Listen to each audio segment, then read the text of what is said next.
নমস্কার, বাংলা স্ফেয়ারে ফের আপনাদের স্বাগত জানাচ্ছি। আজকে প্রথম বড় খবরটা সবার আগে আপনাদের দিয়ে দিই। সেটা হলো রবীন্দ্রনাথ ঠাকুরের একটা ছবি ভুলক্রমে উল্টে মোদিজির হাতে কোনো একজন বিজেপি নেতা দিতে যাচ্ছিলেন। সেই সময় দেখা গেল বিজেপি সভাপতি এসে সঙ্গে সঙ্গে সেটাকে সোজা করে প্রধানমন্ত্রীর হাতে তুলে দিলেন। এর চেয়ে বড় ঘটনা কিছু হতে পারে? সঙ্গে সঙ্গে বাংলার জীবিত দুই মনীষীর মধ্যে সর্বশ্রেষ্ঠ যারা, তারা কবিগুরুর এই অপমানের বিরুদ্ধে গর্জে উঠলেন। একজন ভোটের মঞ্চ থেকে, আরেকজন ছবি সহ তার এক্স হ্যান্ডেলে। ভাবখানা এমন যেন কবিগুরুর বেজায় অমর্যাদা করে ফেলেছেন ওই বিজেপি বিধায়ক, এবং সেই জন্য তারা যে অ্যান্টি বেঙ্গলি, এটা আর নতুন করে বলে দেওয়ার কোনো প্রয়োজন নেই। আমি জানি না ওই বিজেপি বিধায়ককে কে রবি ঠাকুরের পোর্ট্রেট প্রধানমন্ত্রীকে উপহার দেওয়ার পরামর্শ দিয়েছিল, কেননা ভদ্রলোককে দেখে মনে হলো না যে তিনি জনগণ মন অধিনায়ক ছাড়া রবীন্দ্রনাথের আর কিছু জানেন বলে। তবু একটা কিছু না দিলে খারাপ দেখায় বোধহয়, সেই জন্য তিনি ব্যাপারটা দেখিয়েছেন। কিন্তু সেটাকেও ইস্যু করতে হবে।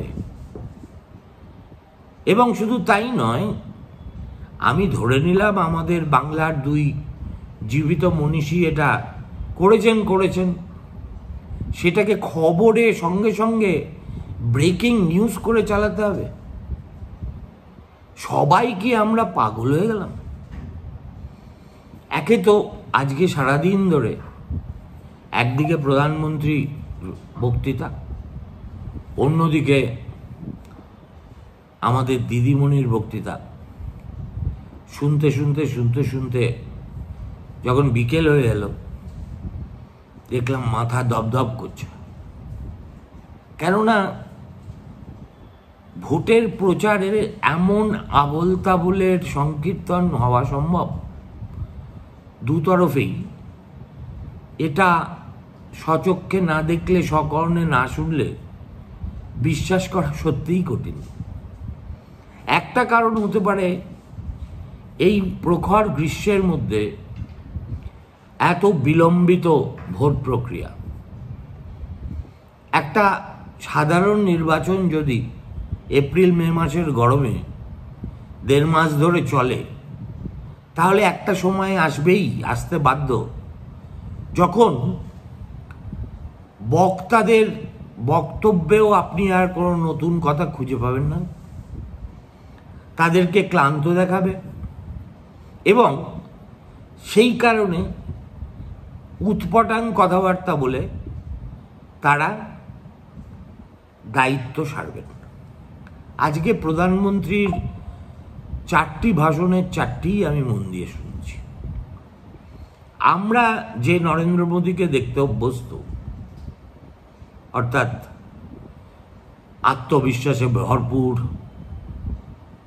একজন লৌহ পুরুষ সদৃশ মানুষ, যিনি ফুৎকারে সব কিছু উড়িয়ে দেওয়ার ক্ষমতা রাখেন, এই 4টি ভোটের প্রচারের সভা শোনার পরে আমি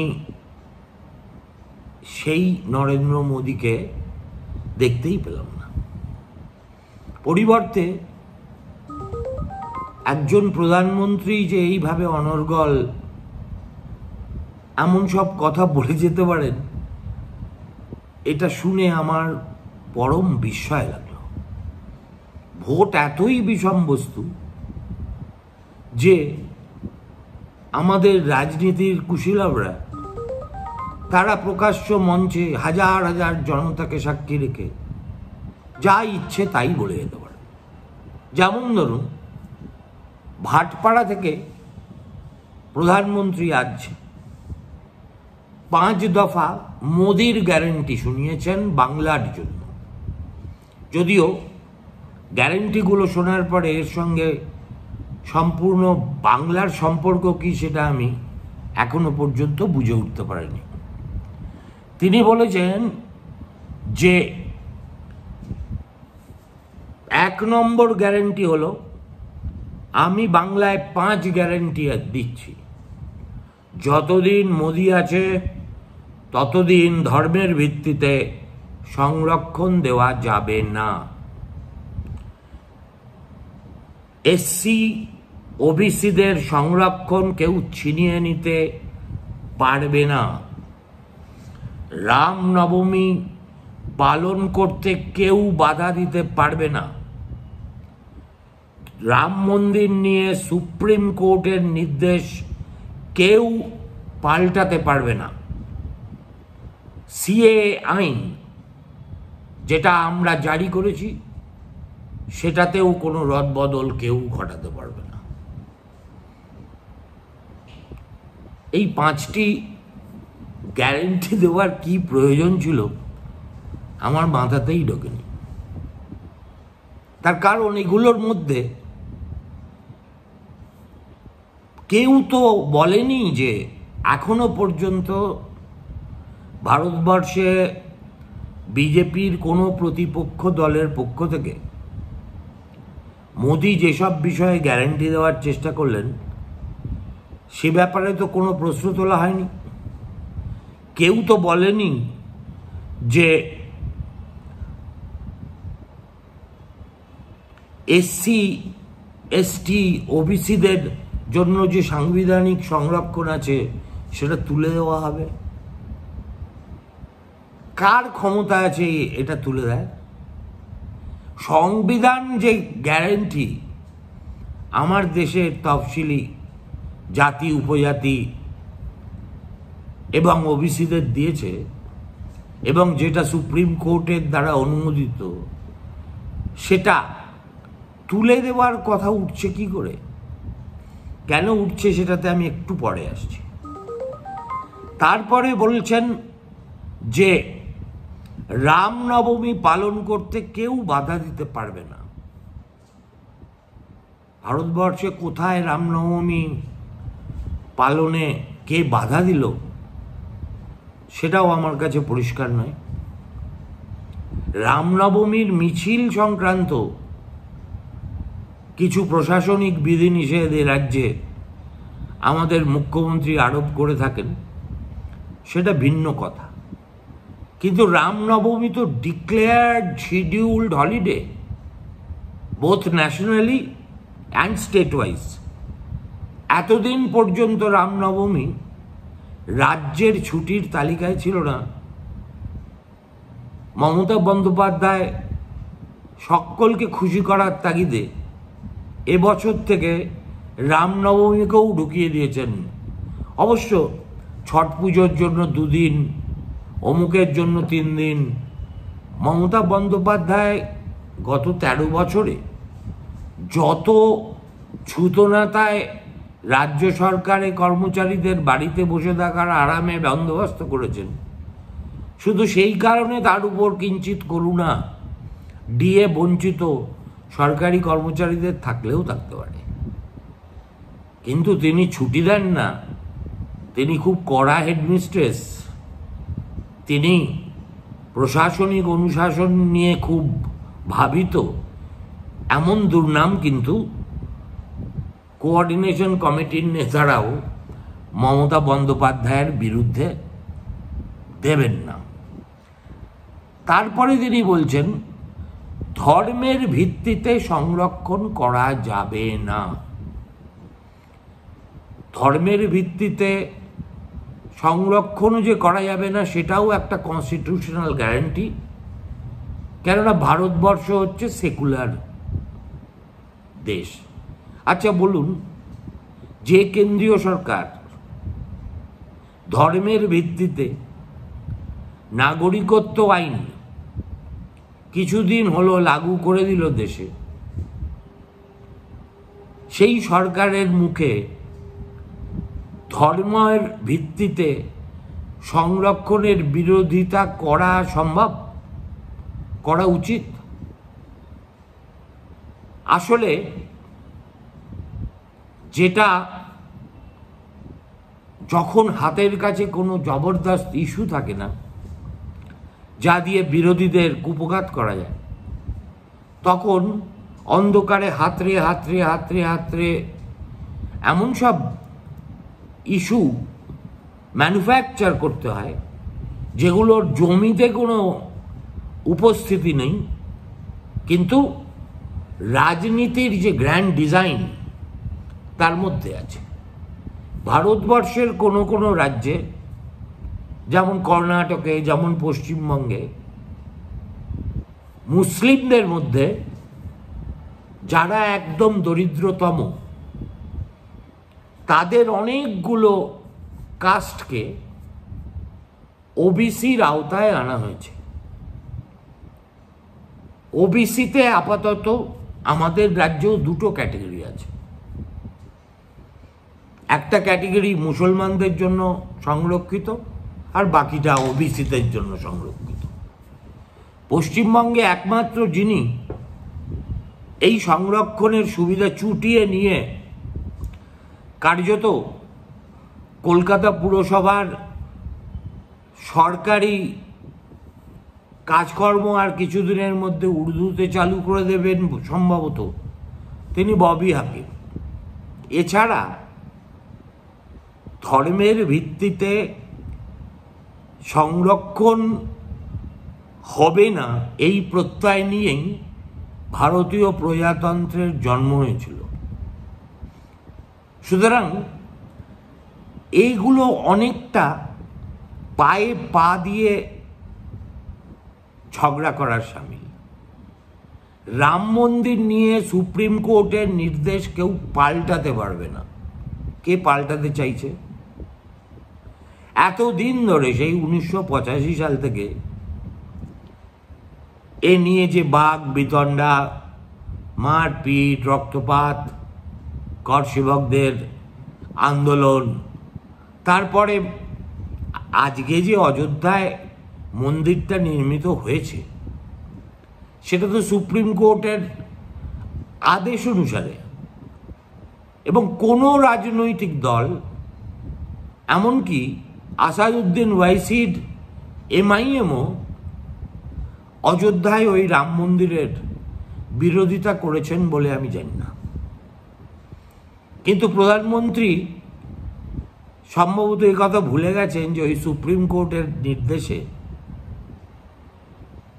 ওই রাম মন্দিরের অদূরে অনেকখানি জায়গার উপর একটি মসজিদ করার কথাও বলা আছে। সুতরাং যে জিনিস হচ্ছে না, যে কথা কেউ বলছে না, সেই রকম কিছু কাল্পনিক ইস্যুকে বারে বারে বারে বারে বারে বারে দেশের বিবিধ জনসভায় প্রধানমন্ত্রী কেন বলছেন? যেমন তিনি একদিন বলে বসলেন, কংগ্রেসের ন্যায়পত্র পড়লে মনে হয় মুসলিম লীগের ন্যায়পত্র। আমি ওই ন্যায়পত্রটি প্রধানমন্ত্রীর মন্তব্য শোনার পরে খুঁটিয়ে খুঁটিয়ে পড়েছি। গোটা ন্যায়পত্রে মুসলিম শব্দটির উল্লেখই নেই, অথচ প্রধানমন্ত্রী বলছেন কংগ্রেসের ন্যায়পত্র থেকে মনে হয় যে কংগ্রেস ক্ষমতায় এলে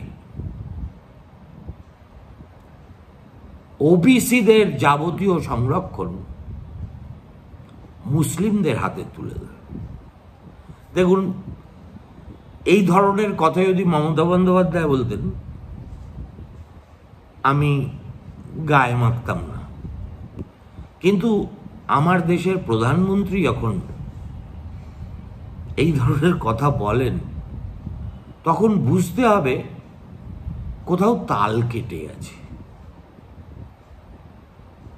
তাল, সুর, লয় সব কিছু ঠিক থাকলে একটা গান শুনতে যেমন খুব ভালো লাগে, তেমনি সুর তাল লয় যখন একটু বিভ্রাট হয় তখন কানটা ঝালাপালা করে। আমি জানি না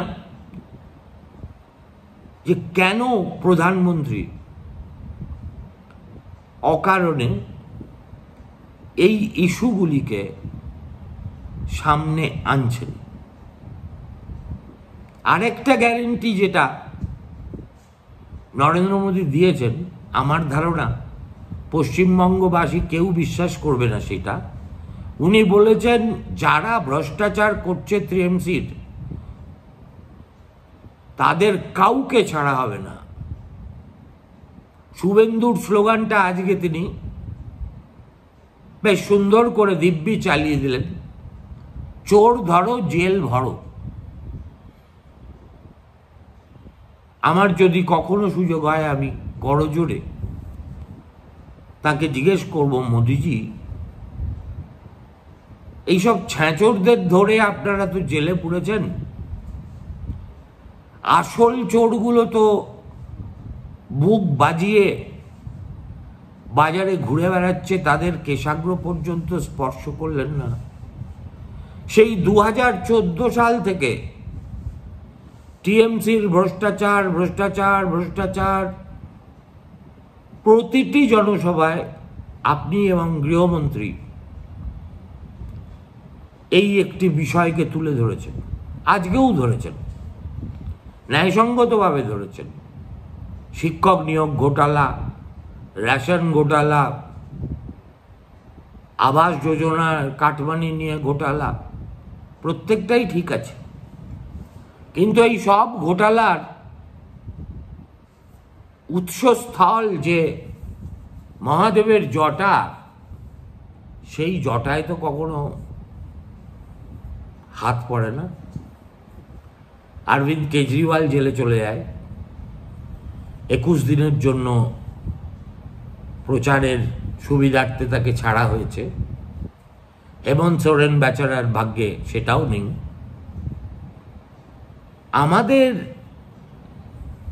রাজপুরুষদের এই রাজ্যের কি রাজতিলক পরে তারা বসে আছেন যে এই ধরনের ইমিউনিটি তারা বছরের পর বছর পেয়ে যাচ্ছেন। ফলে এই সব কথা শুনলে কোথাও যেন মনে হয় যে 2014-এ, 2019-এ, এমনকি 2021-এও যে নরেন্দ্র মোদীকে আমরা দেখেছিলাম, আজকের 4টি ভাষণে সেই নরেন্দ্র মোদীর ছাপ ছিল না। এমনিতেই একটা রাজ্যে ব্যাক টু ব্যাক 4-4টে সভা করা অসম্ভব ক্লান্তিকর। সে আপনি হেলিকপ্টারেই যান আর যেভাবেই যান, কেননা প্রত্যেকটা জায়গায় নতুন নতুন কথা বলা তো সম্ভব নয়। তবু একটা কথা স্বীকার করতে বাধ্য যে নরেন্দ্র মোদী কিন্তু তার বাকচাতুর্য এমনই এবং বাগ্মিতা এমনই যে তিনি সর্বত্রই যেখানে গেছেন সেই জায়গাটার এবং সেই জায়গার ভোটারদের প্রাপ্তি অপ্রাপ্তির কথা সম্যক মাথায় রেখেই কিন্তু কথাবার্তা বলেছেন। ভাটপাড়ায় দাঁড়িয়ে জুট শিল্পের সংকটের কথা বলেছেন, হুগলিতে গিয়ে রামমোহনের নামে রাম আছে, টিএমসি পারলে এবার সেটাও বদলে দিতে পারে এ কথা বলেছেন। টেগোরকে স্মরণ করেছেন, রামকৃষ্ণদেব।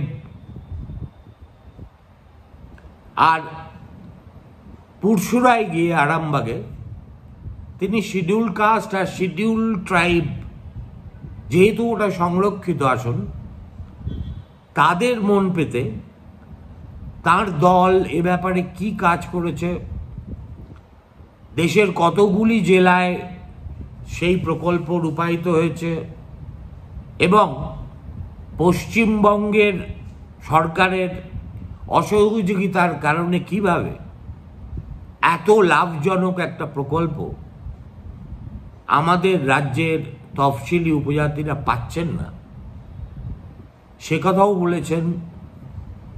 আবার হাওড়ায় গিয়ে, যেখানে অবাঙালিদের সংখ্যা তুলনায় বেশি, সেখানে রামনবমী ইত্যাদিকে প্রাধান্য দিয়েছে। আর যতবার উনি যে কথা বলেছেন ঠিক তার অব্যবহিত পরে আমাদের মুখ্যমন্ত্রী একেবারে শ্লীল ভাষায়, গলায়, যেটা তিনি করে থাকেন, শেষ পর্যন্ত আর কোনো কথা না পেয়ে তিনি বললেন, এত কুচুটে প্রধানমন্ত্রী জীবনে দেখিনি, আর এত মিথ্যে কথা বলা প্রধানমন্ত্রীও তিনি নাকি জীবনে দেখেননি। আমাদের রাজ্যবাসীরও তো প্রশ্ন একই, এত সত্যি কথা বলা কোট আনকোট মুখ্যমন্ত্রী বা আমরা দেখেছি কি? অতএব আমি সিদ্ধান্ত নিয়েছি, ভোটের আর যে কদিন বাকি আছে টেলিভিশনে কোনো নেতা নেত্রীর বক্তৃতা আর শুনব না। কেননা গোটা ব্যাপারটা এখন একটা ভাঙা রেকর্ড চালানোর মতো হয়ে গেছে। কে কি বলবেন, কার পরে কি আসবে, সব জানা হয়ে গেছে।